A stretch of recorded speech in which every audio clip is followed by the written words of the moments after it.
Hey, welcome to our exciting Thanksgiving Eve YOML episode. I think today we're on 163. Am I correct? Yeah, Okay. I can't believe we're on 163. That's pretty wild. Yeah, it is wild. I mean, we had a lot of fun and there's plenty more to come. For sure. So today we want to talk about Timekeeper. Yeah. So let Chris introduce the book and let you in on his reflection and we can talk about it. Yeah. Well, since it's Thanksgiving Eve, I do have a glass of wine. It's the official drinking holiday of Okay. America. This Fortunately, I one. can't Yeah. drink it. I know you're not a drinker, but Drink it. Not yeah. even if I wanted to. I can't do it. Physically, I can't do it. I was actually talking to a couple of my Canadian colleagues today, Mhm. having like a meeting about some stuff, and they actually do have a Canadian Thanksgiving. I didn't even know this, and it's in October, and they got that day Mhm. off for the company I work for. We were meeting today like as a normal date, and I'm like, guys, it's 3:30 on the day before Thanksgiving. Can we just wrap this up? It's the day before the holiday. And they're like, oh, I forgot about American Thanksgiving, and what do you guys even celebrate? Anyway, I don't want to go down to the whole conversation, but I ended up explaining to them because they didn't really understand like what American Thanksgiving was all about. And I was like, look, here's how it goes. The day before Thanksgiving is the biggest drinking holiday of the year. All the kids come home from college, they haven't seen each other for a long time, and you're coming back to your hometown. So you go out to the bars, and it's like a big festival, a big party. They're like, oh, that's interesting. They're like, I never thought about that. And I was like, yeah. And then Thursday, we just eat ourselves into a coma all day long. And, It's just like, just food and football. I mean, that's yeah. And then Friday, we shop all day. So it's a lot of eating and football and then shopping. And then yes. Saturday and Sunday, we The recover. coma, the food coma, and the shopping to the drop coma. We just do it all to excess the next 3 days, and I that's mean, the America thing in a is, you feel nutshell. that most of the retailers make most of their revenue Oh yeah, Thanksgiving, right? yeah. It's actually even more than Christmas. Oh, for sure. I mean, Yeah. way more. Who's buying Christmas presents after Christmas? Why would you do that? The whole point is to buy, Yeah, so they after buy Thanksgiving. Black Right. Friday, and then Cyber Monday. Since with the advent of the internet, Cyber Yeah, Monday starting becoming big as well. And so, I mean, these make the whole year revenue by for this sure. month. What's funny is I was getting emails these days. These days I get emails 2 weeks before Thanksgiving, like Black Friday sales. Now it's like a 3-week shopping holiday. Actually, Now it's a basically, it three goes through months. Christmas. Yeah, exactly. It's bizarre. Actually, the Canadian colleagues of mine were like, we actually do Black Friday. I was like, well, how do you guys do Black Friday? They're like, well, all the people down in the States, like they would offer all these discounts, and a lot of people started buying products from like, companies or American companies. So they had to compete. Now they do Black Friday. The only reason we do Black Friday is because of Thanksgiving. You have the day off, but we do it, like that's really Yeah, weird. they need to move their Thanksgiving. Back to November if you're gonna I Canadians, don't right? know. Yeah. Anyway, on to the reflection for the day. So this book is the Timekeeper by Mitch Albom. So if you remember Mitch Albom, he was the one that wrote Tuesdays with Morrie, right? And Hmm. I really love that book a lot. It's probably one of my top 25 favorite books that I've read on this journey so far. And I figured, Mitch, I'll give him a shot again. So he's a great Tuesdays with Morrie was like a nonfiction book, but this one was one of his fiction books that he wrote. It was about Father Time, basically. He was the guy that first invented the world's first clock, and he got punished by God, and he got banished to this cave for centuries to listen to all the voices who would come and ask him, seeking more days and more years, and he's just stuck in his cave. And finally, he was granted his freedom at one point in time, and then he ended up encountering this girl who is like a teenage young girl who wants to end her life, and then he meets this guy whose name is Victor, who's like a businessman that wants to live forever, and he is trying to teach them the value of time to help save himself. I don't know that I love the story that much, to be honest with you. It was interesting. It made me think a little bit, and what it made me think about was values, or how I keep track of my time these days. I started off this reflection just talking about time today. It's a pretty ingenious invention for humanity. I don't know if you remember this, but back in Sapiens, when it talked about how modern day time was first invented because of train travel in England. They couldn't figure out when people would get from town to town at the right time to start the factories and operate production. That was why time and Greenwich Mean Time developed in England, because they had to say, hey, we need you all here at this factory at this time. So people were coming in from that was like the first time in human history where people had to like coordinate themselves via time to be able to a certain place at a certain time kind of thing to be able to produce the means of society and the production of society. As you know, I'm not teaching anything new here, but like, the modern time these days, there's time gurus, there's productivity gurus, there's time management gurus, there's, we wake up every single day with our alarm clock from our cell phone, and then we immediately jump out of bed, smash some food real fast, get the kids ready for work, get everybody out of the door, get them off to daycare, get them back home, meeting to meeting, eat some food, meeting, pick up the kids, get back home, smash a little bit more food, get them all to bed and maybe watch a little bit of television and then do it all over again, right? Like everything is run off of time, like I mean, we are time, like, machines, and for me personally, Well, now I think we're not time machines. We're time slaves. time slaves. Yes, no, that's a better way to say it. Before Amelia, my favorite thing to do was checking to-do lists off my time. There was no better feeling than to run through a million tasks in a day and then at the end of the day sit back, have a glass of wine and watch some TV or something like that. That felt good. I got a lot accomplished today, and the truth is that I did get a lot of stuff accomplished, but it was really all over the place. For me personally, everything changed for me when Amelia was born. Time stopped for me. Everything I cared about, the checking to-do lists, getting stuff done, work time management, personal time management, and all that.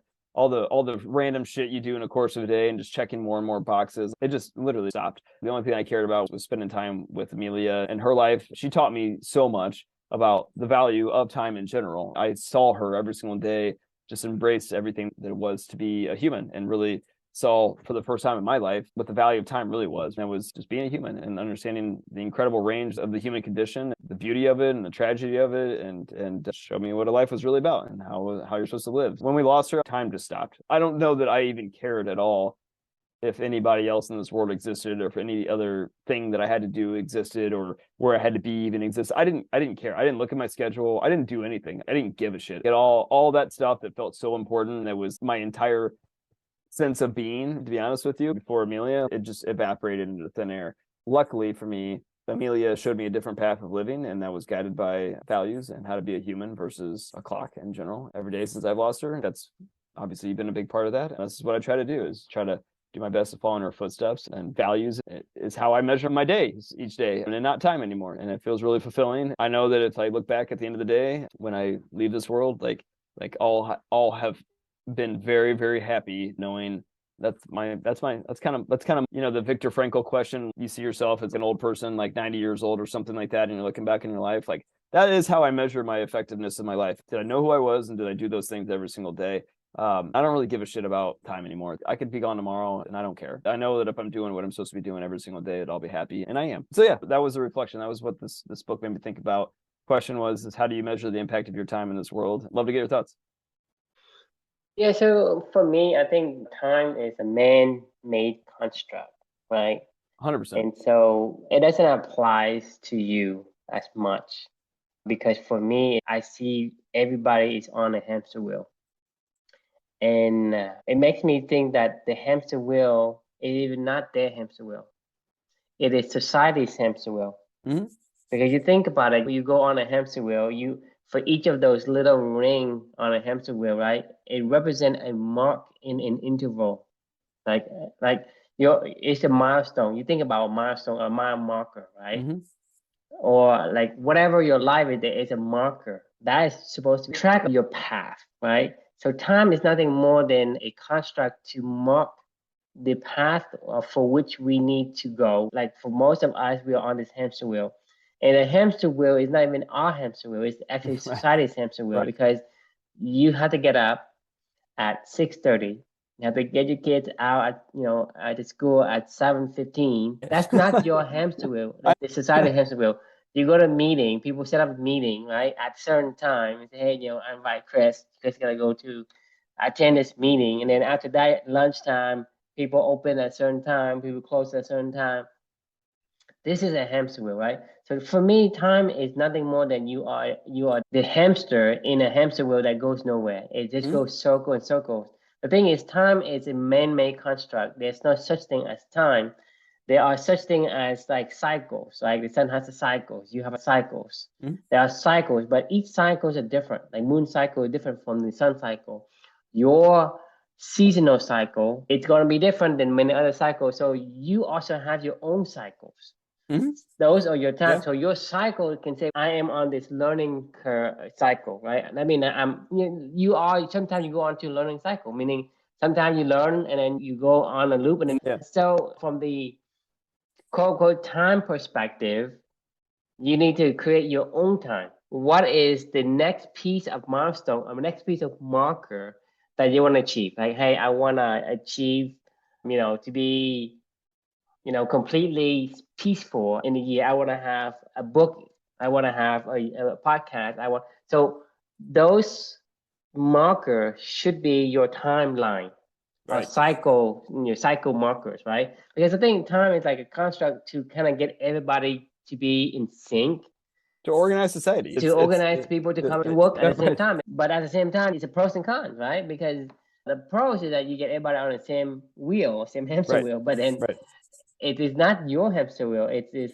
someone else's hamster wheel, and you're running it and you're enslaved to it.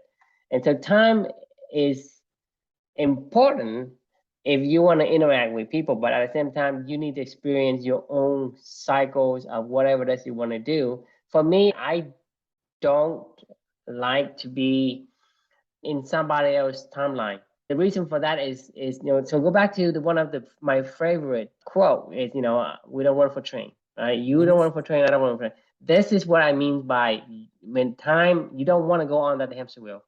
Because the train goes it stops at a certain time, right? I don't catch it. I'm not going to run for it, right? Because I have my own time. I don't want to meet somebody if I have something else I want to do, right? So, and if somebody wants to meet with me, well, they're going to have to wait until the next cycle. I'm not going to change my schedule to do that. And that have made me a more peaceful person.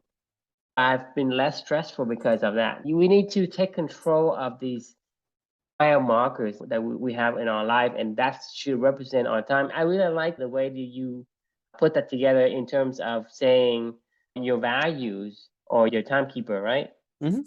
Right. So your values, how you keep your time these days. Yeah, that's all I really care about. It isn't the time, because when we think about the time, it referenced that somebody else's hamster wheel, not yours. So that's why when you take your values and you say, well, I want to achieve this value, that value, the other value, you are controlling your own time and your own path, and you mark the tick, right? Each tick on a time is made specifically for you, or is made nonsensical by everybody has a tick, right?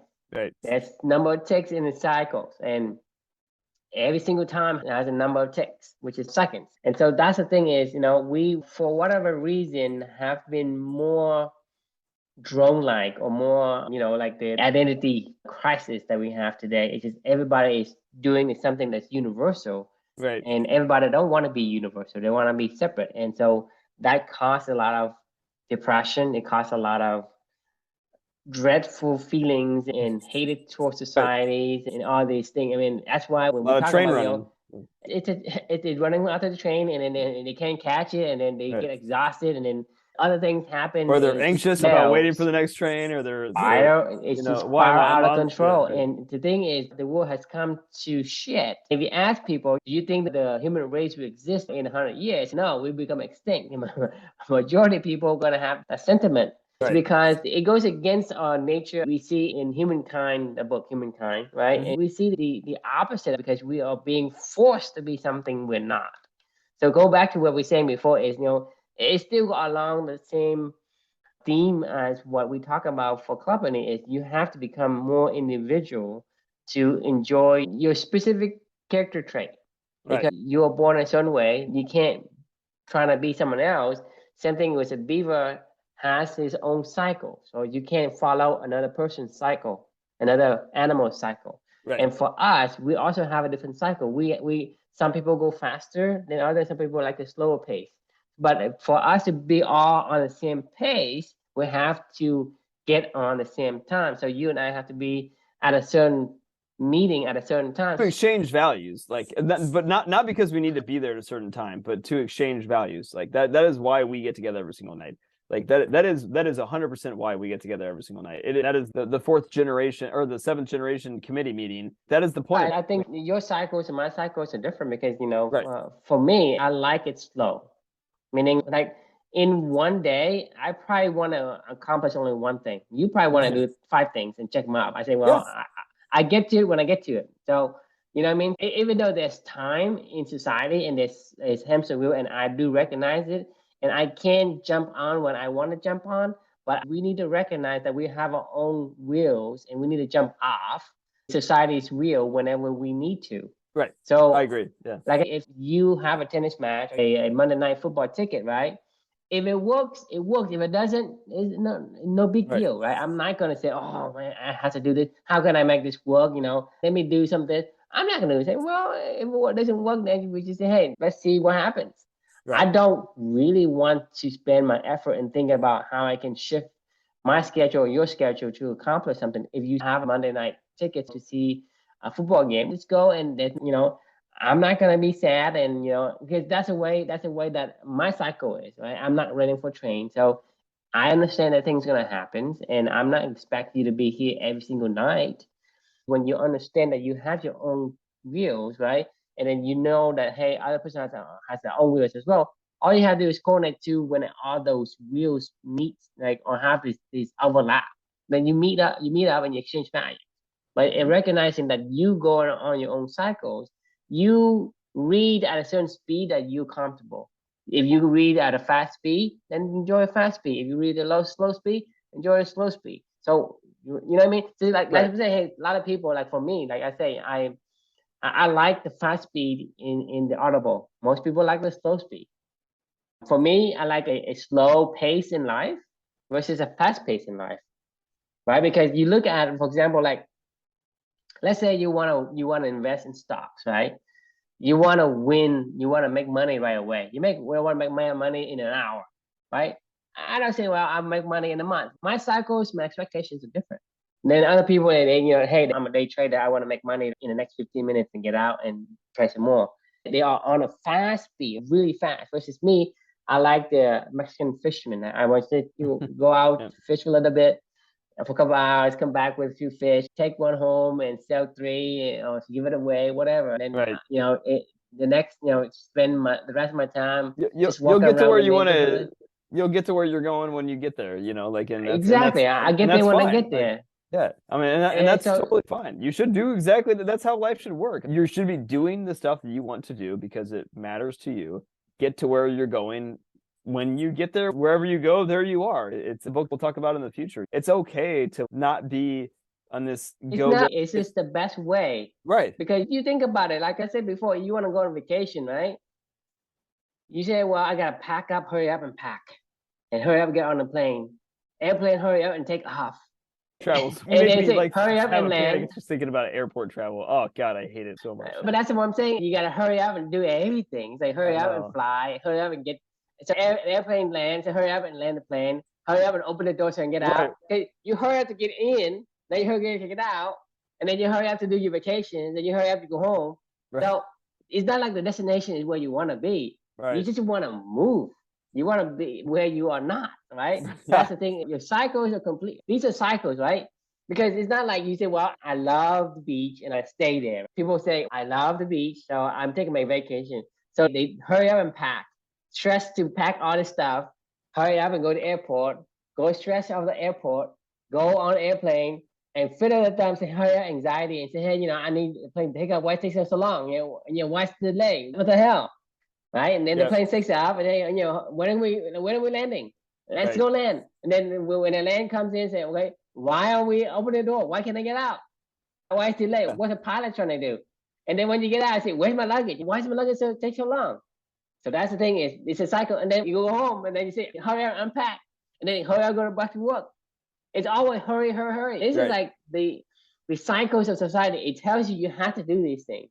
But you notice that you went on this vacation, but not really a vacation because you're anxious all the way through. It's more stressful than it is. I always get sick when I go, especially for work travel. I always get sick whenever I travel for work. I'm so on somebody else's time. I got to wake up earlier. I got to get to some conference we're going to or some customer meeting at 8 a.m. Normally I'm writing at that point in my comfy hoodie in my office when I'm reflecting and going to work out. I still do all this stuff when I travel, but then I just got to get up at 5 a.m. and get it all done before I get to this place. And then all day long sitting in the conference room staring at a screen going, when the fuck are we going to get out of here? Because next person's coming in, the next person's coming in. And it's just like, oh my God, nobody wants to be there. Nobody wants to do this stuff. It reminds me of the book When Breath Becomes Air, the reflection from that. It's on your values. That guy spent his whole life trying to be a doctor. He ground himself into the floor trying to be the resident, because in the future he'll be able to do XYZ. He wrote about this a lot. Like, hey, I'm okay with working 18-hour shifts and never sleeping and never taking a vacation, because someday I'll be able to be a full-on whatever the positions are at whatever hospital he wants to be at, because it'll all be worth it. And then one day it happens. Atomic bomb hit, and you're like, what do I want to do? What's a fulfilling life? It wasn't that he didn't like helping people. It was just that he, you know, going his doctor was like, you know, focus on your values. Like, that's, if you want to unlock the, if you want to really make your time, maximize your time, you know, you have, which is not long, whether or not you think 100 years is long or it's not, long. like I say, it's long. Not that if you are on somebody else's milestone or timeline, it is not yours, so you can't count them. Think about your memories, right? Your memories only count to the time or the event that means something to you, whether it's a wedding day, your high school, you know, whatever, some special event that it resonate with what you value. This is why I like what you say in terms of your value is how you track your time, because your value is what you remember. Because everything else you do is somebody else's timeline. And when you are on somebody else's timeline, it's like you're on a treadmill that is running faster than you're supposed to, or slower than your pace, right? Yeah. If I run at like 3 on a treadmill, they have these numbers like, you know, 3 whatever, like 3.0. I don't know what it is, but you know, people go at 5, right? Imagine me, my pace is 3, and I jump onto somebody else's treadmill and go to 5. I'm physically exhausted, right? So trying to catch up with people who's at the meetings and, hey, you know, I got to get at 6 a.m. to do whatever, when my normal wake up hours is going to be like 7, 8, or 9, right? So for me to get up at 5 a.m. is like trying to speed up my own timeline to coincide with society. And to me, that is something I'm trying to jump off of. I don't want to be on somebody else's timeline. I don't want to feel anxious, because I've done it before in my younger years. I mean, I've run a business and I don't like it at all. I don't like that. But, you know, it doesn't have to be that way. That's what I'm saying. No, you can determine your own time and say, well, if you take up the philosophy of, you know, I don't run for train, it actually helps you. Because if you ask me to say, hey, can I make this time?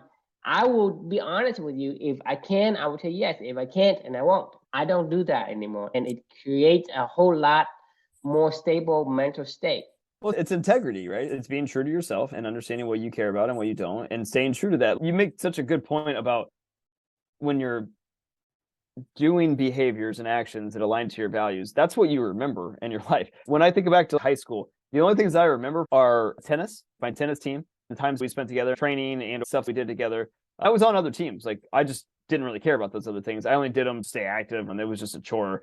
I think about this class theater productions that I was in. I don't know why. I really enjoyed it, but I wasn't a theater person. Your memory is actually your timeline, because, you know, tell me about your life from the beginning to now. And that is your timeline. If you don't remember for like the 5 years span, you were on somebody else's timeline. You're not on your own timeline. In college, what I remember is my fraternity, spending time with my meaningful relationships there and having fun. I remember my wife and spending time with her and meeting her. Econ 368, we've talked about multiple times, the philosophy of economics. I remember the business classes where I got to do case studies and really chop those things up. Those were always meaningful for me. I remember like art appreciation. For some reason, that class, I remember wine tasting, because we had a class that was wine appreciation. That was one of my favorite classes. These are the things that I remember. This is the only, and it's not surprising that these are the things that I still care about today, right? Yeah, exactly. I remember because it's you, right? Because, you know, that's what I'm saying. If you're doing things that is who you are, you're going to remember, and that's your timeline. And so imagine you doing somebody else's timeline. They stole time away from you. Your time actually collapses when you're doing things that doesn't align with your values. I mean, it actually infuriates me thinking about it. I've ever since Amelia and ever since this journey, I've never owned my own time as much as I own it now. I recognize that I'm following somebody else's timeline, and I don't remember much, just because that's not who I am, and I don't want. My brain suppresses those memories. It is. I mean, it sucks. It's just boring. My favorite work memories were ones where I was on projects where I just got to create and be innovative and explore and learn and build new projects. Those are the projects that I think about all the time. They're the most engaging and meaningful. And then the times when I got to lead people. Those are always the times. I don't remember a single big deal that I've ever closed in my life. I don't remember a single quarter or month where I was top of the charts. I know it happened all the time. I don't even remember the rewards that I got. I don't remember any of that. I'm not even being stupid about it. Because it didn't matter to me. It never mattered to me. What always mattered to me was the people I was around, helping to lead other people, coach other people, and help them succeed. The sports that I play, like the tennis, and in terms of work, when I was given a problem and people were like, just go do you. And I'm like, great. I got to go learn so much. I would learn rapidly on my own all day long. Hey, I learned this. This is what we should try in this path. What do you think? Great, do it. Okay, now I did it. I learned this, and now we should try this path. I went and I learned to this other stuff. Great, go do it. It was always me living my values. Those are the jobs that I remember that I loved the most. Those are the activities I remember in those jobs. But when I was in jobs that I hated, I don't remember a fucking thing from my entire time at Salesforce. I don't remember an entire, beyond the people that I worked with that were always great, I don't remember a single thing that I did that I found value in at all, ever. That just sucks. I mean, like I said, you don't remember because that's not yours. It's not your event. It's not your milestone. It's not your tick mark, right? How time has every tick, right? It is universally, if every tick represents a milestone for everybody. Right. And that's how we synchronize our point in time in cycles. You are trying to overlap a certain markers to meet up as an encounter.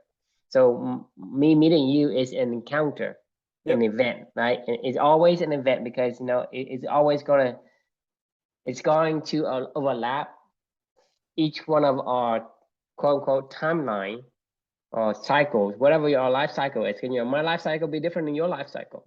For sure. And my memory timeline is going to be different than your memory timeline. For sure. And if you don't remember it, it's not yours.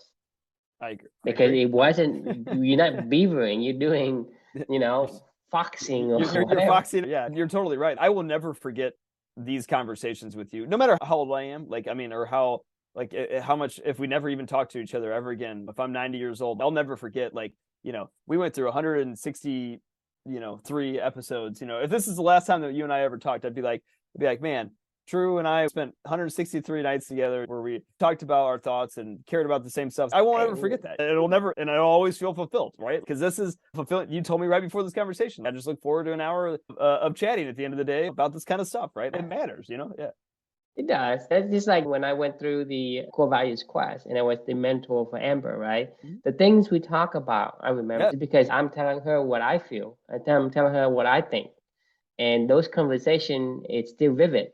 But other conversation, even like 2 days ago with somebody else, I have no clue. I don't even remember You're so right. the conversation that matters to me. Whatever the topic was, I remember that was what I struggled to recall it. It's just there, right? It's easily accessible.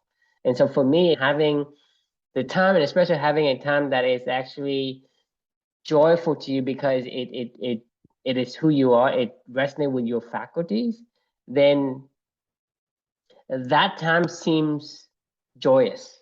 It not seems dreadful because, whatever the case, the thing is, you think about it, what you do and what I do are different, but what I enjoy and what you enjoy are different, right? Yeah. So for me to sit down and program and get something to work digitally, it makes my day. But for you, you have to talk to somebody. It makes your day. So the thing is, that's what I'm saying is because my faculty is to internalize a lot of these simulations, that's what brings me joyful memories. You talking to people brings you the joyful memory. For me, talking to people may not even bring joyful memory, maybe even bring anxiety, right? You think about it, a programmer, they don't like to talk. They don't like to be on camera. Most people that goes onto these project meeting, right? They're not on camera. Yeah, I know what you mean, because every company that you talk to is different. And it's always funny when you talk to the companies that are never on camera and you're talking to technical people that are never on camera. Yeah, technical people don't like to be on camera. It's like, they don't enjoy it. They don't enjoy it. And so those memories, they're either going to suppress or it's going to have a negative memory, right? Yeah. Because you and I enjoy the memory of things that bring us joy. I mean, bring us joy because the joy has nothing to do with whether you do this or that or the other. It's whether what you did is a reflection of you.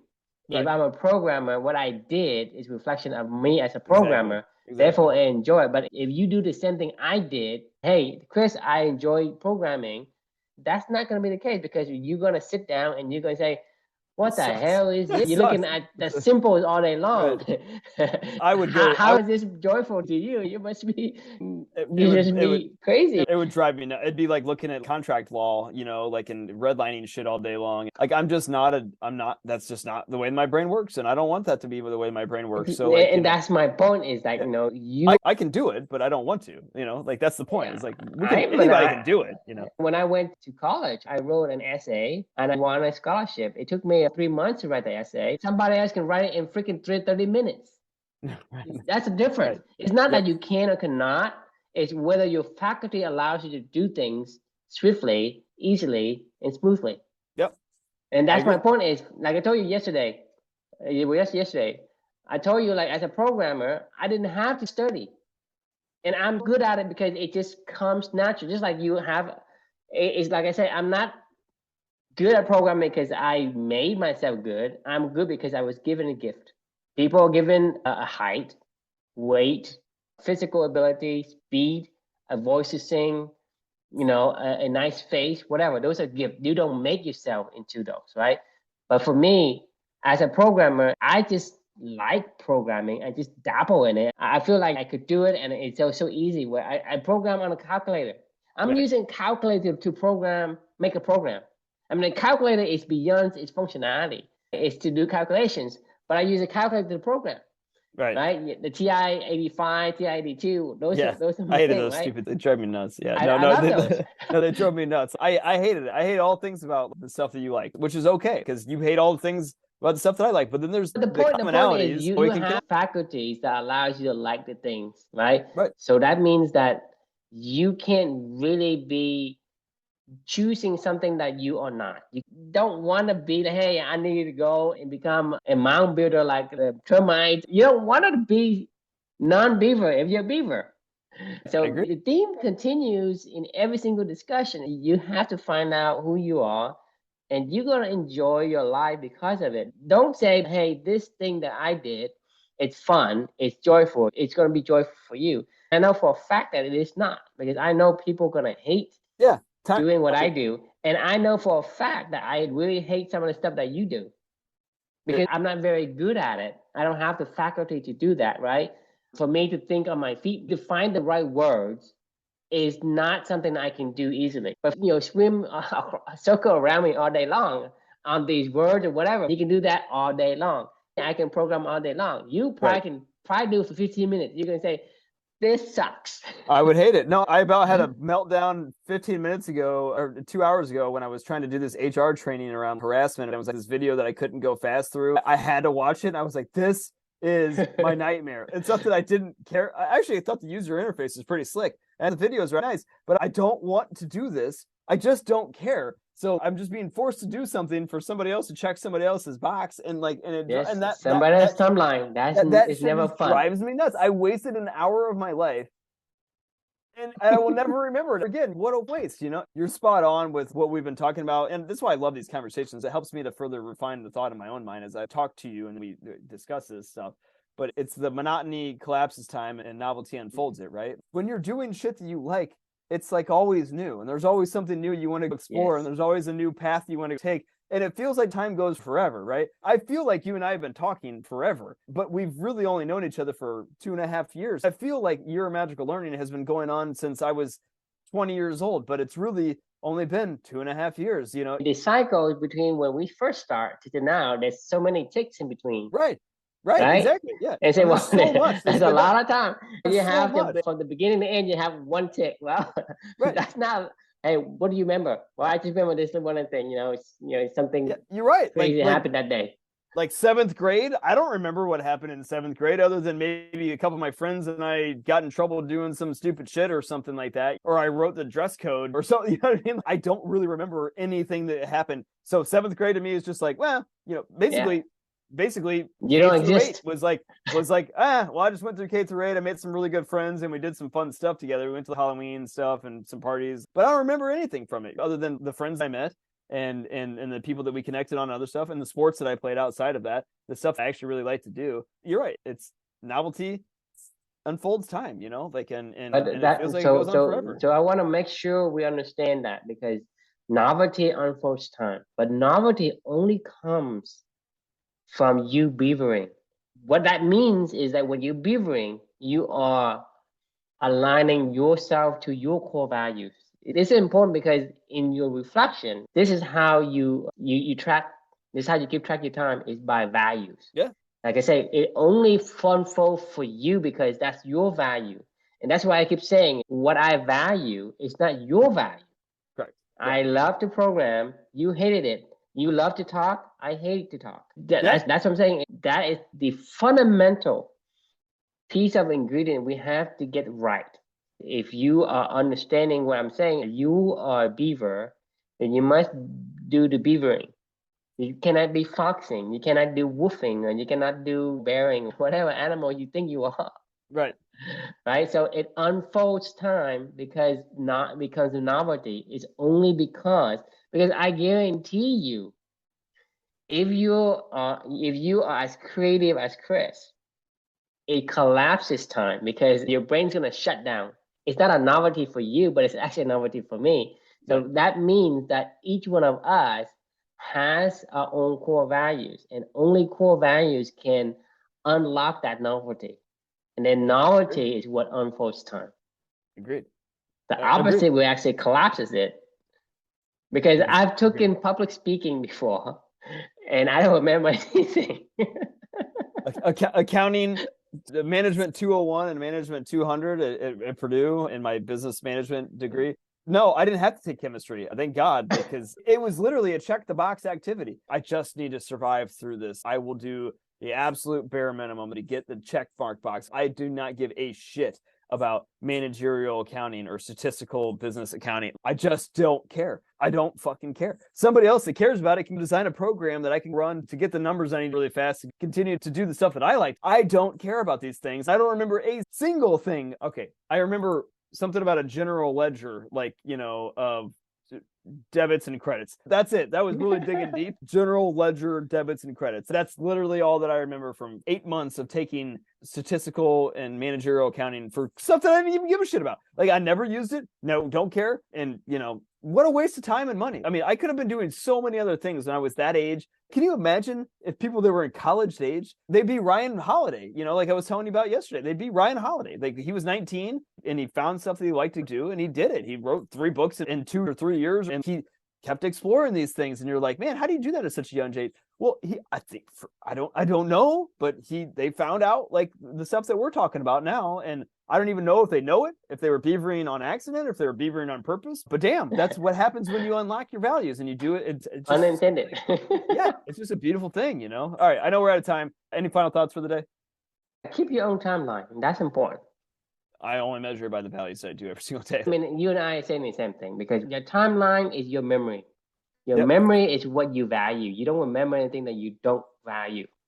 Right. So you're saying the exact same thing I'm saying is your timeline is yours. My timeline is mine.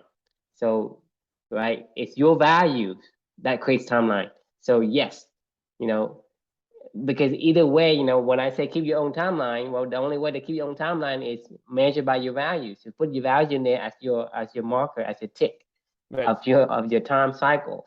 And only then that you have your own timeline. And when you see that you don't have any of your values lived in the course of a day, then you're like, shit. You're running for train. My timeline. And that's change. I mean, I'm pretty sure you want to control when you do things. It's not about what you do, right? It's about when as well, because when it makes you anxious. Hey, why do I have to wait for the in line for the airport? Why do I have to wait in the airplane to get off? Somebody's delaying something, right? Right. Everybody I see is like, oh, we're delaying. Damn, why can't you have good service? Everybody is complaining because they're on someone else's timeline. And that's exactly why I'm saying is, you are on another person's timeline, not your own.